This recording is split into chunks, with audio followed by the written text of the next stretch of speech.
Hey guys, you have Jazz DeGorge here. I'm here at my overnight job. I'm a CNA, and I've been doing this overnight job for just about roughly 3 months, and it's been a challenge. It's been a challenge. I've never been good at doing overnight jobs. Well, at least in ones that I have to stay awake.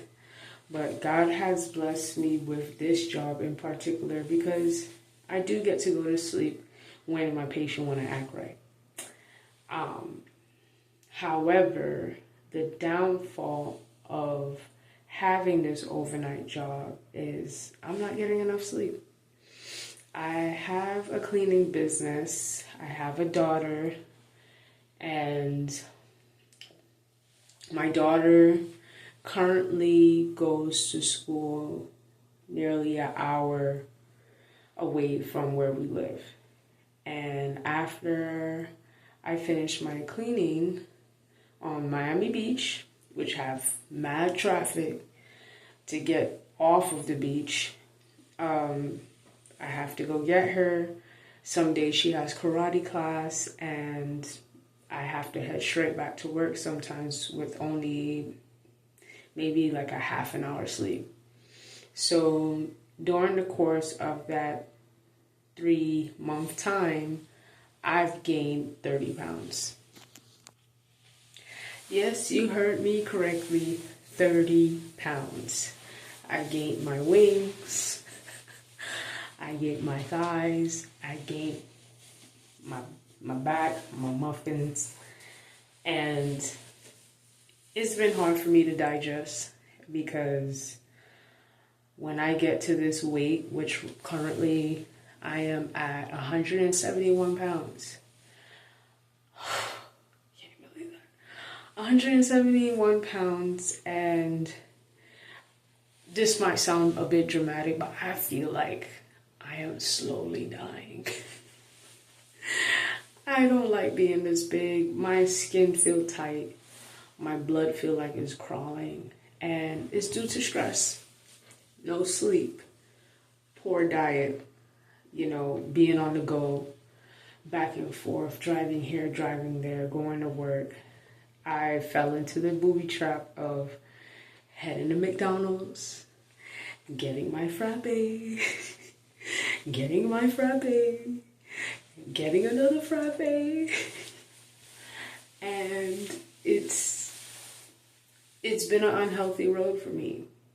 I'm an emotional eater, and hey, our emotional eaters out there, I am an emotional eater. I found myself going to buffets by myself when I'm stressed out or my husband pisses me off. I will comfort myself with food. I am a comfort eater. I love savory food. I'm not too much into sweets. However, when I'm stressed out, suddenly I'm into sweets. And the sugar is what gets us the wings and the back and the muffins and everything else that comes along with that. The acne. Anyway, so right now I'm in the transition of figuring out how to get my life back on track. I am planning to go to school during the summer. I haven't told anybody what I'm going to be going to school for. That's for my own personal reasons. Because have you ever told people that you thought would truly cheer you on or care about your decisions, what you're going to be doing, and they would downplay everything, or not, or they won't downplay it verbally, but they would downplay it through their silence. They would play it through their vibe. Never check in to see, hey, how's it going with this, or how's it going with that. It kind of just shows like they're not interested. And though you have that group of people, and then you have the group of people that pretty much try to talk you out of it. Oh, it costs too much money. Are you sure you're going to do that? How are you going to take care of your daughter? How are you going to do this? How are you going to do that? And it's simply just saying, I'm looking for my people that will simply say, hey, I'm cheering for you and I'm going to pray for you. But right now, that's just me. That's just me. I'm going to cheer myself on. I'm going to pray for myself. I'm going to make sure that I get the deed done. I haven't even told my therapist, and it surprised me when she technically got upset that I didn't want to tell her what I wanted to go to school for. She found herself saying, what do you think? Somebody's going to jinx you? Somebody's going to jinx you if you tell somebody what you want to go to school for? And I said, not jinx, but it could play along the lines of jinxing, because people can bad mind you out of your blessing, especially if you're not strong enough to pray and to have a strong, healthy, positive mindset for yourself. People can bad mind you. That's what I believe. I don't know about you guys out there, but that's what I believe, that people could bad mind you out of your blessing and out of your destiny, out of your path. So this time, this path is for me and for me only. Okay? So with that being said, I'm excited because I should be starting in June. I hope I don't let myself down, because I've talked myself out of going to school so many years, so many times, that I've lost trust for myself. However, I don't want to be Lot's wife. I don't want to be looking back and becoming a pillar of salt because of what happened in the past. We're living in the now. We're living in 2025. We're not living, any year backwards of 2025. We're living right now, and that's where I am. So I'm coming on here to pretty much share my story of where I am, where I'm starting. There's so much more information to give, but of course, you don't want to let it all out at once. So I'm just giving the basics of where I am in life right now. I'm really ready to just live a life of healthy stress, of healthy living, of a healthy mindset with Christ, with God, with people that truly think the best of me, even in my worst times. Because some people will smile in your face and say, oh, we're family, or oh, I love you, or, blood is thicker than water. However, they don't think the best of you. They don't correct you. Love is correction. Love is tough love. Tell me what's wrong. Tell me what I'm doing wrong. Tell me, if I sound like crap, if I look like crap, if I'm doing crap. Don't just give screwed faces and fake smiles or nasty attitudes without giving reason to why you have a nasty attitude towards, especially a family member. That's just my opinion. Let's move on. So I've found myself in this position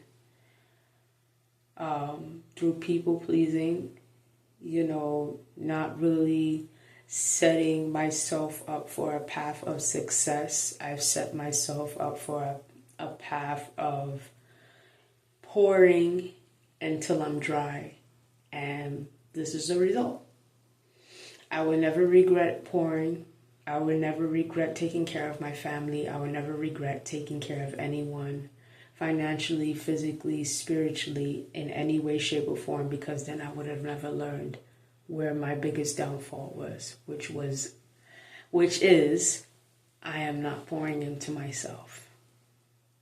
And those of us that's out there that tends to do the same thing, pour into others and thinking that they're going to pour right back into us, I'm not saying totally stop, but have discernment based on the will of God, on the will of true intention. Let them ask for help and go to God about it. Or if you're not a God believer, hey, I'm not here to force you to believe in God, but I will tell you, take a moment, step back, look at your sole purpose of what you're doing in that moment for yourself and see if you could fit that person in. And if you cannot, be okay with disappointing them with a no. And it doesn't have to come with, oh, maybe later, or, maybe I can help with it. No, if it's a no, honey, just give a no. And be okay with that no. Because sometimes you have to tell yourself no. I need to tell myself no to a donut. I need to tell myself no to a caramel frappe. I have to tell myself no. You have to tell yourself no. So be comfortable with telling people that you love, people that you don't know, strangers come up to you with their sob stories. No.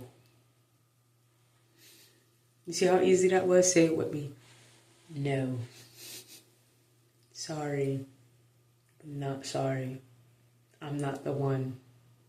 You're not part of my assignment. I'm not part of your assignment. So I hope you find somebody that can help you, but I'm not the one today. As simple as that. So that's the end of this video for now.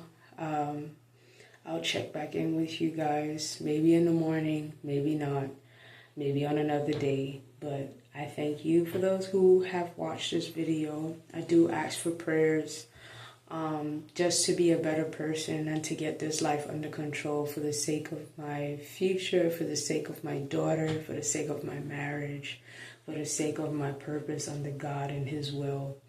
And if you need prayer, please don't hesitate to comment.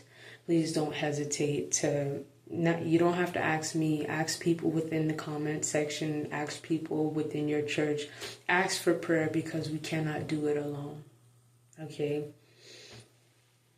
Where two or more are gathered, God is there, right? And sometimes it's in the comment section. Sometimes it's over the phone. So I do ask for prayer. I thank you so much again for watching this video. I love you, my brothers and sisters in Christ, my brothers and sisters that's not in Christ, my brothers and sisters who's now meeting me, and those who know me already. You guys have a great one. Bye.